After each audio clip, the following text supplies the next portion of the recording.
بڑا دردناک جملہ کہہ رہا ہوں.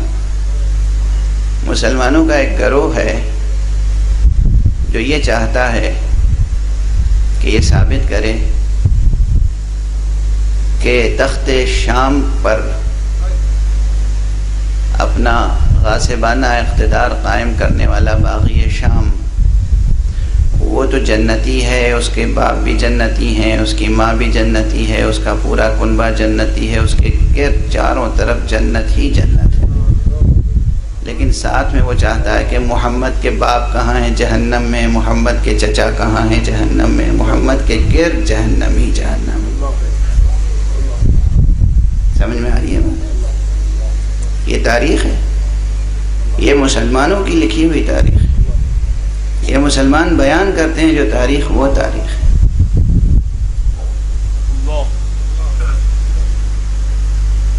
ان مسائل کو ڈسکس کرنا چاہیے یا نہیں کرنا چاہیے؟ یہ چیپٹرز بند کر دیے جائیں. ایک طرف ایک پورا مکتب فکر اب بھی زندہ موجود ہے. مدینہ منورہ میں پیغمبر اکرم صلی اللہ علیہ وآلہ وسلم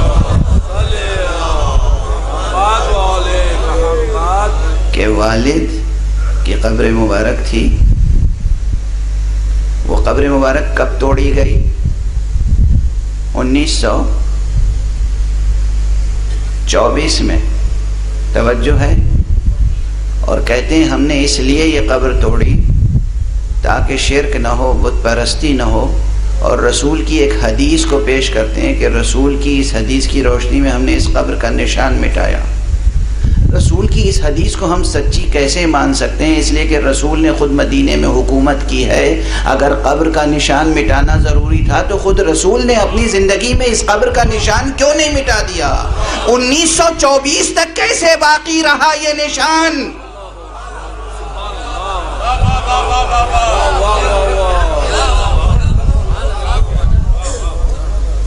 رسول نے نہ اپنے والد کی قبر کا نشان مٹایا، نہ والدہ کی قبر کا نشان مٹایا. 1924 تک انتظار رہا رسول کو کہ آپ آئیں اور دین کو مکمل کریں.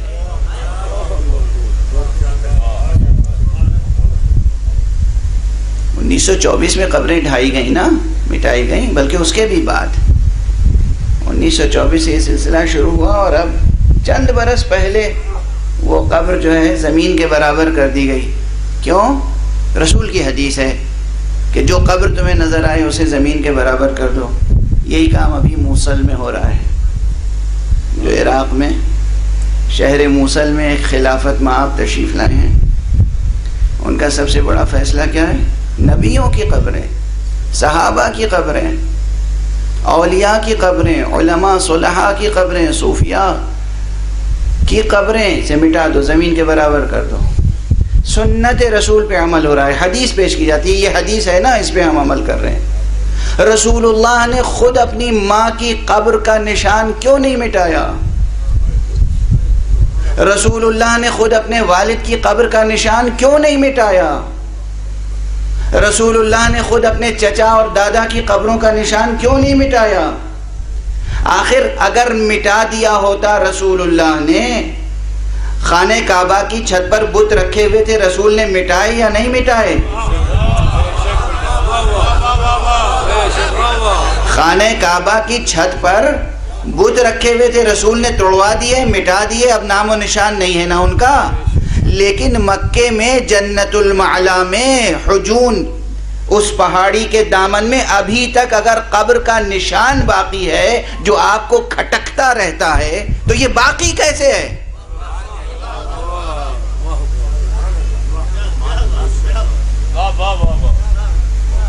رسول نے خود اپنی حدیث پہ عمل نہیں کیا. آپ کے لیے چھوڑ دیا کہ آپ 20ویں صدی میں پیدا ہوں گے اور 21ویں صدی میں پیدا ہوں گے تو عمل کریں گے. توجہ ہے.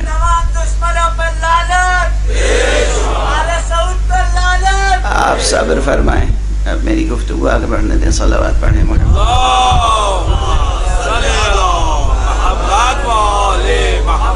یہ بیجا نعرے والا کلچر بہت نقصان دہ ہے.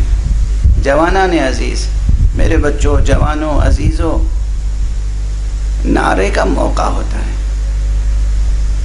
نعرے کا موقع ہوتا ہے، ہر چیز کا ایک موقع ہوتا ہے. اب یہ کہ علمی انداز سے گفتگو ہو رہی ہے، اسے آگے بڑھنے دیجیے. ایک صلوات پڑھیے محمد.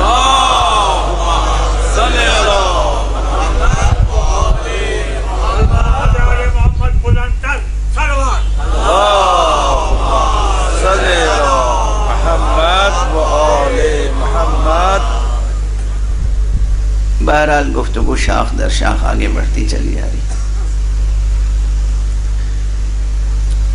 میں سمیٹتا ہوں گفتگو پھر.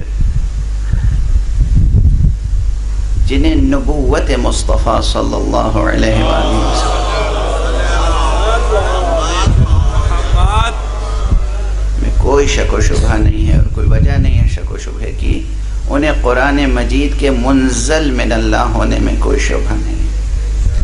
لیکن یہاں پر یہ بحث ضرور ہے کہ ایک وہ گروہ ہے جو نبی کو اپنے جیسا سمجھتا ہے.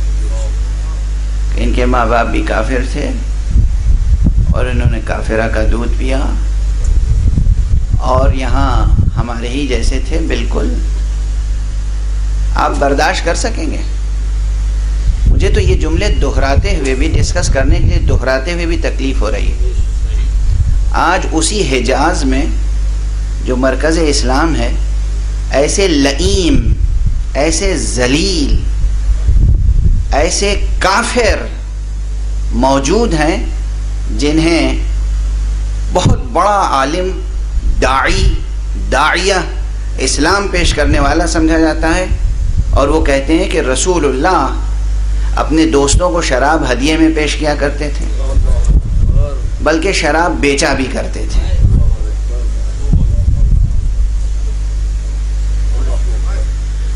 یوٹیوب پہ موجود ہے یہ بیان. اب ہم خاموش رہیں؟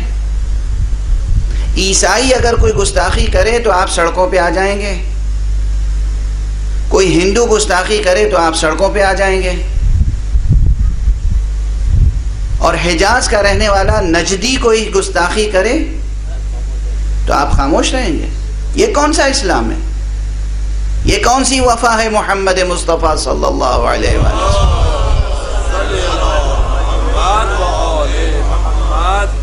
یہ کون سی وفاداری ہے؟ ابھی موجود ہے اس وقت. یہاں لے آئیے لیپ ٹاپ، آئی پیڈ میں، یہیں آپ کو سنا دوں گا تقریر اسی مائک سے. ایک لئیم، ایک شقی، ایک خبیث جسے میں کافر کے علاوہ کچھ نہیں کہہ سکتا. جو شخص کہے کہ رسول اللہ، جب تک وہ آیت نہیں نازل ہوئی تھی جو جس میں شراب کو حرام قرار دیا گیا ہے، اس وقت تک شراب ایسی ہی پی جاتی تھی جیسے ہم جوس پیتے ہیں، پانی پیتے ہیں. یہ انہی کی نسلیں ہیں جو 40 برس تک جو شرابوں میں پروان چڑھے ہیں. یہ انہی کی نسلیں. یہ تاریخ عرب میں ایسے افراد گزرے ہیں، تاریخ عرب میں ایسے شعراء باز گزرے ہیں، ایسے حکماء، ایسے بزرگ گزرے ہیں دور جاہلیت میں، زمانہ جاہلیت میں، جو خود شراب نہیں پیتے تھے اور کہتے تھے کہ دوسروں کو بھی منع کرتے تھے، اور کہتے تھے کہ ایسی چیز ہم کیسے پی سکتے ہیں کہ جسے پینے کے بعد خود ہماری عقل سلامت نہ رہے.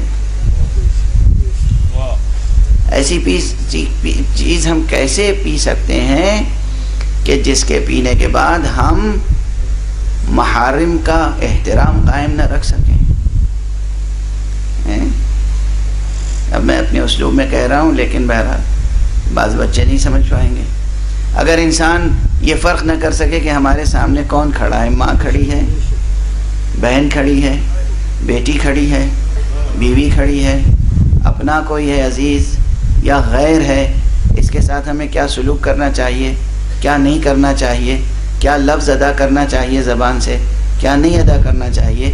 اگر کوئی چیز انسان کے اس شعور کو سلب کر لے تو وہ چیز کبھی اچھی نہیں ہو سکتی.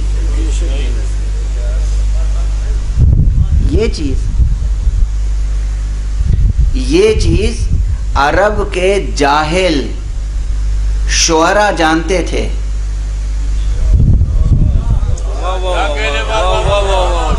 تاریخ میں موجود ہے، تاریخ میں موجود ہے. عرب کے جاہل شعراء جانتے تھے، اور نہیں جانتے تھے تو رسول اللہ صلی اللہ علیہ وسلم. 21ویں صدی میں ایک شخص کہتا ہے کہ رسول اسی طرح پی جاتی تھی شراب جیسے ہم لوگ جوس پیتے ہیں، عصیر، ماں. دیکھیں بیچ بیچ میں کیا چیزیں آ جاتی ہیں جو طبیعت کو جھنجھوڑ کے رکھ دیتی ہیں. جو لوگ پیغمبر کو اس طرح سمجھتے ہیں وہ سمجھتے ہیں کہ بس پیغمبر دنیا میں آ گئے تھے، اور اس کے بعد اللہ سبحانہ و تعالیٰ نے جبرائیل کو کہا کہ جا کے یہ پیغام دے دو اس بندے کو. اچھا خدا کی قسم اگر یہی صورتحال ہے تو ہمیں پوچھنا پر خدا کی عدالت و حکمت سب زیر سوال آ جائے گی کہ پھر اتنے بڑے عالم بشری میں محمد کی خصوصیت کیا تھی، انہی کے پاس کیوں بھیجا جبرائیل؟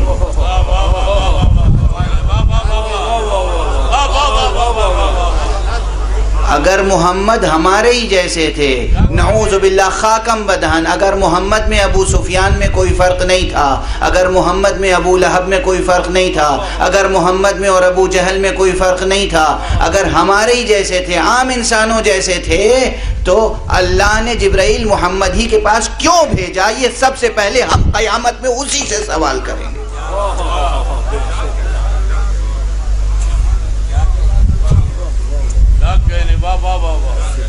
کوئی وجہ ہوتی ہے، کیا سبب تھا؟ یہ ایک عام ورژن ہے، عام طور پہ ذہنوں میں یہی ہے کہ ایک بچہ پیدا ہوا آمنہ بنت وہب کے ہاں، عبداللہ کا بیٹا. عبداللہ کیا تھے؟ کافر. آمنہ کیا تھی؟ کافرہ. دو کافروں کے ہاں ماں باپ کافر، ایک بچہ پیدا ہوا، اس کا نام رکھا گیا محمد. اور اسے دودھ کس نے پلایا؟ وہ بھی ایک کافرہ نے، بت پرست نے. اور اس کے بعد وہ پیغمبر ہو گیا. توجہ ہے، اس اسلام میں کون سی کشش رہ جاتی ہے؟ اس اسلام میں کون سا استدلال رہ جاتا ہے؟ توجہ فرما رہے ہیں آپ؟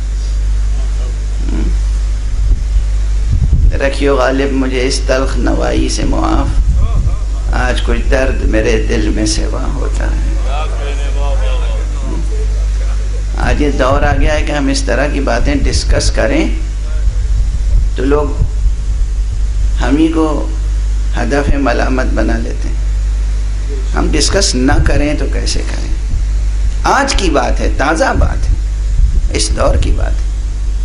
بہرحال تو ایک یہ ریڈنگ ہے ہسٹری کی، ایک یہ قرأت ہے تاریخ کی، ایک یہ ورژن ہے، ایک یہ روایت ہے کہ اللہ ہے، اور وہ اللہ بھی کیسا ہے؟ وہ بھی جسم رکھتا ہے، وہ بھی جسم رکھتا ہے. اس کی پنڈلیاں ہیں بہت خوبصورت حسین، ایسی خوبصورت حسین کہ قیامت کے دن وہ اپنی ایک پنڈلی کھول دے گا اور کہے گا سب لوگ سجدہ کرو، سب کو سجدے کا حکم دے گا. اچھا بہرحال وہ پروردگار جبرائیل کو بلاتا ہے اور ایک پیغام دیتا ہے، کہتا ہے کہ محمد کو جا کے دے دو. اور محمد بھی بے خبر ایک غار میں بیٹھے ہوئے ہیں، اور جبرائیل آتے ہیں، کہتے ہیں اقرا، پڑھو. تو کہتے ہیں مجھے تو پڑھنا ہی نہیں آتا، کیا پڑھوں؟ اچھا خدا کی قسم آپ یہ بتائیے، یہ سامنے بچے بیٹھے ہوئے ہیں، اگر مجھے معلوم ہو کہ یہ بچہ عربی نہیں پڑھ سکتا تو میں اسے کوئی کتاب دوں گا کہ لو بیٹا پڑھو؟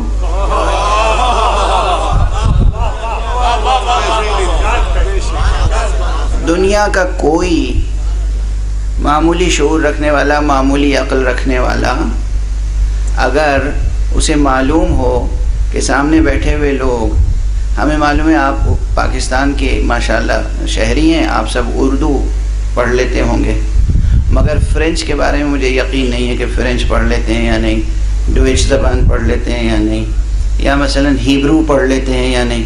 اب میں آپ کو ہیبرو کی کوئی کتاب لا کے دوں، کہوں پڑھیے، آپ میرا منہ دیکھیں گے، کہیں آپ مذاق کر رہے ہیں، یا آپ دیوانے ہیں یا مجھے دیوانہ سمجھ رکھا ہے۔ اللہ علیم ہے، عالم ہے، حکیم ہے، قادر ہے، قدیر ہے، لطیف ہے، خبیر ہے، سمیع ہے، بصیر ہے۔ اللہ ایک بندے کو جو پڑھنا نہیں جانتا اسے کہہ رہا ہے پڑھو۔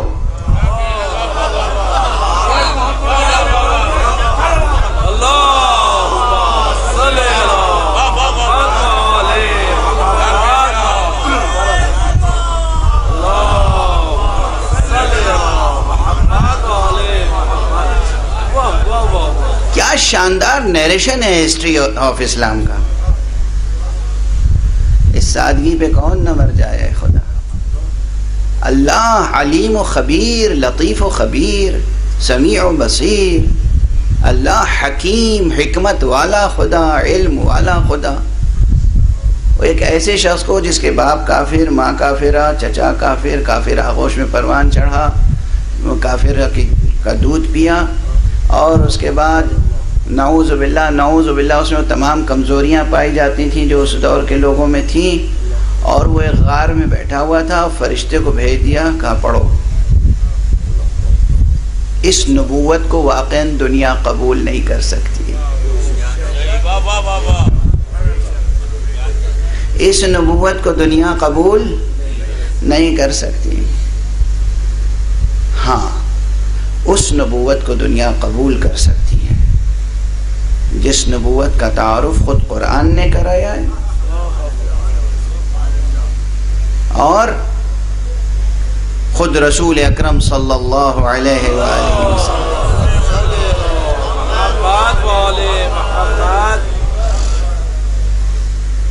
گفتگو ذرا کئی شعبوں میں تقسیم ہو گئی، لیکن بہرحال شاخ در شاخ گفتگو پیدا ہوئی۔